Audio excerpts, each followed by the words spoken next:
All right, Habibi gang, hope you all had a wonderful Christmas. I certainly did. Spent the day with the family. You know, we ate tons of food and all that good stuff. And yeah, I had to pretend to enjoy my aunt's fruitcake. But anyway, enough about me. Let's get into it. Let's take a deep dive into that Boxing Day match between Bournemouth and Crystal Palace. It was a goalless draw. Yeah. Now, some might call it a rubbish game, and I'm actually borrowing that phrase from Palace captain Mark Gahey himself. Okay. But, you know, we're here to break it down and figure out what happened, and maybe you find some hidden tactical gems in there. What do you think? Yeah, I think that's a great point. You know, just because a game ends in a draw and a goalless one at that, it doesn't mean that there's nothing to talk about. Yeah. You know, it doesn't automatically make it a dull affair. You got to think about the context, the tactics, the, battles between players. For sure.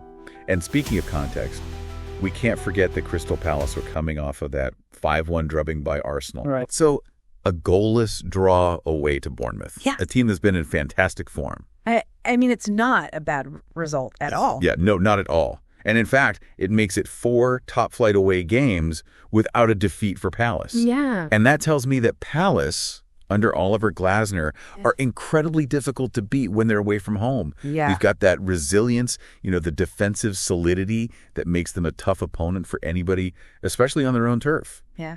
You have to wonder if that Arsenal game was playing on their minds a little bit, and maybe a more cautious approach was the right call for this match. But let's move on and talk about Bournemouth for a second. They were on a 6-game unbeaten run coming into this match, and that included that impressive 3-0 win over Manchester United. Yeah. So you'd think that they would be disappointed not to have scored at all. Yeah, you would think so. But manager Andoni Iraola actually saw the draw as a positive result. He talked about how strong Palace's defense is and emphasized that, keeping a clean sheet against a team like that is nothing to scoff at. I mean, it shows a maturity in his thinking. He realizes that sometimes a draw is actually a really good result, especially against a team that's just set up to frustrate you. Yeah, absolutely. And it's worth noting that Bournemouth actually had slightly more possession, 53% to be exact. But did they really dominate the game? Or was it a case of Palace effectively shutting down their attack? That's the question, isn't it? Yeah. I mean, possession doesn't tell the whole story. What's interesting is that neither goalkeeper was seriously tested throughout the entire match. Okay. So to me, that suggests that while Bournemouth may have had more of the ball, they weren't really creating any clear-cut chances. Palace's defense, even without the goal-scoring threat that they had against Arsenal, were clearly doing their job. They were disciplined, organized, and made it very difficult for Bournemouth to break them down. Yeah. And that's where that tactical battle becomes really interesting. I mean, Palace, clearly mindful of Bournemouth's attacking strength, seemed content to kind of absorb the pressure and hit them on the counterattack. Did Iraola see that coming? And did he adjust his tactics? Well, we know that Bournemouth is known for their high-pressing attacking style of play. Right. But against Palace, they seem to have a more patient and more pragmatic approach almost. They were probing for openings, trying to draw Palace out, but Palace just weren't budging. So was that a case of Palace just completely neutralizing Bournemouth's strengths, or Bournemouth deciding to play a bit more cautiously, knowing what Palace could do on the counter, or maybe a bit of both? I think it was a combination of things. Palace under Glasner are a very well-drilled unit. They're hard to break down. They don't give away many chances. And Bournemouth, I think, were maybe a bit more cautious than usual, knowing that a draw away to a good Palace side, especially after that recent defeat, was still a pretty decent result. Yeah, for sure. Now, Bournemouth currently sit in 6th place, just 1 point ahead of Manchester City. But Iraola has been pretty quick to downplay how important that is in the league table at this stage of the season. He said, they don't hand out trophies after 18 games. He's right. It's a long season, and there's going to be a lot of twists and turns ahead. But, I mean, Bournemouth's current position is really a testament to the incredible work that Iraola has done. He's instilled a lot of belief in that squad, and they're playing with confidence and swagger. Right. And so the question for the Habibi gang is this. Is Bournemouth's early season form something that they can keep up? Can they keep playing at this level and maybe challenge for a European spot at the end of the season? What do you think? Well, that remains to be seen. But one thing's for sure, Iraola has got them playing an attractive and effective style of football.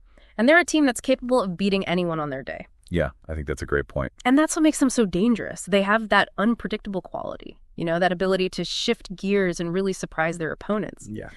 But you know what? This match also highlighted their tactical flexibility, too. Okay, so we've talked about Iraola being able to adapt his game plan and realizing that he needed to be more pragmatic against a team like Palace. But let's get into the specifics. What kind of tactical tweaks did he actually make? What did you see out there that made you think he had a plan to counter Palace's defensive setup? Well, one thing that stood out to me was their use of the wide areas. We know that Bournemouth really likes to play through the middle with these quick, intricate passing moves. Right. But against Palace, they seem to be focusing on stretching the play, using the width of the pitch, and trying to pull Palace's defense out of position. Okay, so was that a deliberate attempt to exploit any weaknesses in Palace's fullbacks or create space for their more creative players in the middle? Yeah, a little bit of both, I think. They were definitely trying to isolate Palace's fullbacks, get them into those one-on-one situations where guys like David Brooks and Dominic Solanke could use their pace and their trickery to cause problems. But it was also about creating space for those late runs from the midfield, those players who thrive in that space between the lines. Interesting. And Palace, to their credit, didn't fall for it. They stayed disciplined, kept their shape, and made it super difficult for Bournemouth to find those pockets of space. Exactly. And that's what makes this game so interesting from a tactical point of view. Yeah. It was like a chess match. Every move, every counter move is calculated. Yeah. And it wasn't just about the tactics for the teams, was it? This game was also about the battles between individual players. Oh, absolutely. You look at a guy like Mark Goey for Palace, the guy who called it a rubbish game. Yeah. He had a fantastic match. Yeah. He was dominant in the air. He read the game so well and made some really crucial interceptions. And he was up against Solanke for most of the game, and he really kept him quiet. Yeah. I mean, Solanke's a handful for any defender, but Gohi was up to the challenge. He was. And on the Bournemouth side, you have to mention Jefferson Lerma. Oh, yeah. He was all over the pitch, breaking up play-winning tackles and trying to drive his team forward. He's the engine for that Bournemouth midfield. And his battle with Cheikh Doucouré in the middle of the park was one of the highlights of the match for me. Two really strong athletic midfielders going head-to-head. It was, and that's what I love about football. It's those individual battles, those moments of brilliance and grit that can sometimes determine the outcome of a game. For sure.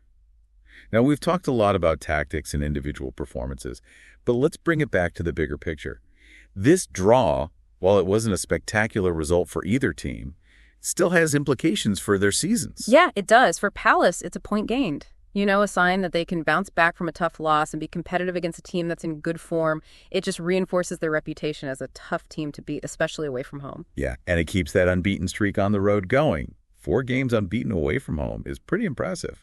Absolutely. And for Bournemouth, while they might be a little disappointed not to have won, it's a reminder that they can compete with the best teams in the league and get something out of it. They're not going to win every game, but they're showing consistency and resilience that suggests they're more than just a one-hit wonder. Yeah. And their league position, even if Iraola's downplaying it, is still remarkable. 6th place after 18 games. That's pretty good for a team that many people thought would be fighting relegation this season. It is, but they're not getting ahead of themselves. They're focused on the process, on getting better each week and taking it one game at a time. That's a good attitude to have. Now, for the Habibi gang, I want to ask you a question. We've talked about all the tactical details of this game, the individual battles, the impact of the result on both teams' seasons. But I'm curious, what did you take away from this match? Was it a rubbish game, like Gehi said? Or did you see something more? Yeah. Did you see that tactical chess match unfolding? Right. Did you appreciate how resilient both teams were defensively? Right. Did you enjoy those battles in the midfield? Did you see a team in Bournemouth that, despite not scoring, is still a force to be reckoned with? Because for me, this game, while it didn't have a lot of goals, was anything but rubbish. It was a tactical battle of wits, a showcase of defensive organization, and a reminder that sometimes a draw can be just as interesting as a high-scoring win. That's right. And that's the beauty of football. It's a game with many layers. It's about more than just goals. It's about tactics, about brilliant individual plays, about the collective spirit of a team. And sometimes those stories are best told in the subtle details, the things that don't always make it onto the highlight reel, but they reveal the real heart of this beautiful game. And that's what we try to do here on the Deep Dives, right? We peel back those layers and we look beyond the final score and try to understand the game at a deeper level. Absolutely. Because football is a complex sport, and to really appreciate it, you have to look past the surface. You have to understand those tactical nuances, the individual performances, the psychological battles, the stories that unfold over 90 minutes. And sometimes you find those stories in the most unexpected places, like in a goalless draw between two teams that on paper might not seem like the most exciting matchup. Exactly. And this game between Bournemouth and Crystal Palace was a perfect example of that. It wasn't a goal fest, it wasn't full of flashy plays, but it was a really fascinating tactical battle between two well-organized, well-coached teams. It was a reminder, I think, that every game has a story to tell. Every game has something to teach us about this sport. Yeah, and sometimes those quote-unquote boring games, the ones that don't make the headlines, are the ones that teach us the most valuable lessons. So, Habibi gang, next time you watch a game, don't just focus on the score. Look beyond what's obvious. Look for the tactical battles, the individual duels, the moments of brilliance and determination that often go unnoticed. Because that's where you'll find the real beauty of football, in the details, in the small things, in the stories that happen between the goals. And that's what makes them such a threat, you know? They've got that element of surprise. They can change things up and catch their opponents off guard. Right. But this match also showed us that they could be tactically flexible too. Yeah. So we talked about Iraola's ability to kind of adjust his game plan and recognize that he needed to be a bit more pragmatic against a team like Palace. Yep. But let's get specific. What tactical changes did he actually make? What did you see on the pitch that made you think that he had a plan to deal with Palace's defensive setup? Well, one thing that really jumped out at me was how they used the wide areas. You know, we know that Bournemouth loves to play through the middle with those fast, intricate passing moves. Yeah. But against Palace, it seemed like they were really focused on stretching the play, using the full width of the pitch to try and pull Palace's defense out of shape. Interesting. So was that a deliberate tactic to try and take advantage of any weaknesses in Palace's fullbacks? Or maybe to create some space for their more creative players in the middle? I think it was a bit of both, to be honest. They were definitely trying to isolate those Palace fullbacks, trying to get them in one-on-one situations where guys like David Brooks and Dominic Solanke could use their speed and their skills to cause some real problems. But it was also about creating space for those late runs from midfield. You know, those players who love to operate in those little pockets of space between the lines. Okay. And to give Palace credit, they didn't fall for it. They stayed disciplined, maintained their shape, and made it incredibly difficult for Bournemouth to find those pockets of space. Exactly. And that's what makes this game so intriguing from a tactical perspective. Yeah. It was like a chess match. Every single move, every response is calculated. Right. And it wasn't just about the team tactics either, was it?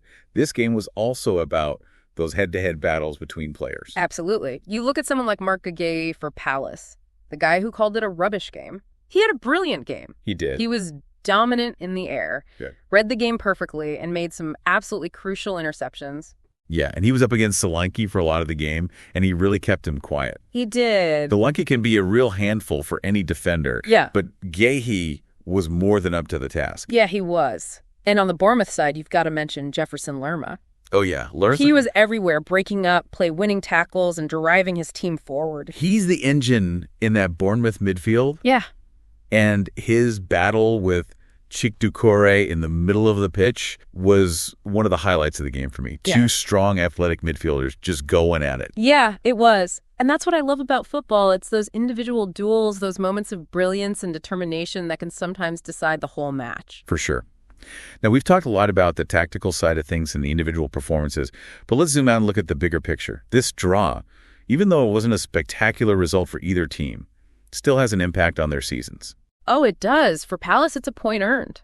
You know, it shows they can bounce back from a tough loss and compete against a team that's in form.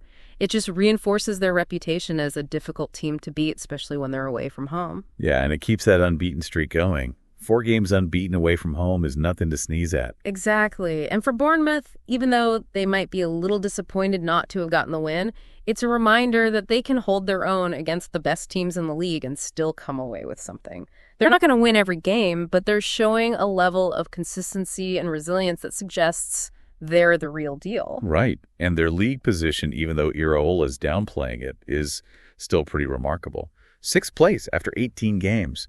That's impressive for a team that a lot of people thought would be struggling to avoid relegation this year. Yeah, it is. Right. But they're keeping their feet on the ground. They're focused on the process, on improving every week and just taking things one game at a time. That's the right attitude to have.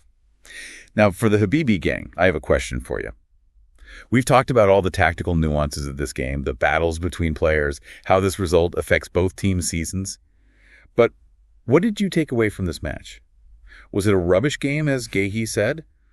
Or did you see more to it? Did you see that tactical chess match unfolding in front of you? Yeah. Did you appreciate how solid both teams were defensively? Right. Did you enjoy watching those battles in midfield? Yeah. Did you see a team in Bournemouth that, even though they didn't score, is still a force to be reckoned with? Because for me, this game, while it didn't have a lot of goals, was anything but rubbish. It was a fascinating tactical battle, a display of defensive organization, and a reminder that sometimes a draw can be just as interesting as a high-scoring win. Absolutely, and that's the beauty of football. It's a game with so many layers. It's not just about goals. It's about tactics, about individual brilliance, about the collective spirit of a team.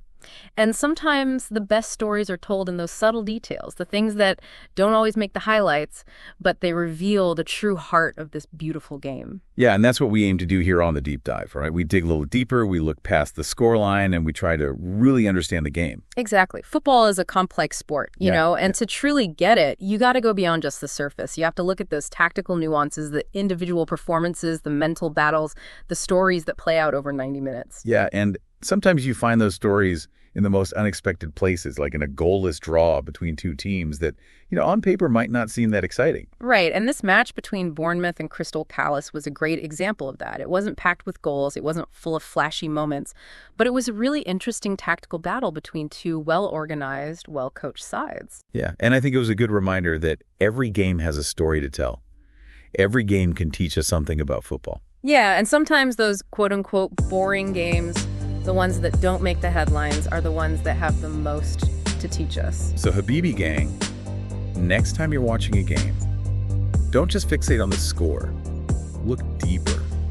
Look for those tactical battles, the individual duels, the moments of brilliance and grit that often go unnoticed. Because that's where you'll find the real beauty of football, in the details, the little things, the stories that happen between the goals. And, that's what we love about this sport, right? Exactly. There's always something more to discover. Always.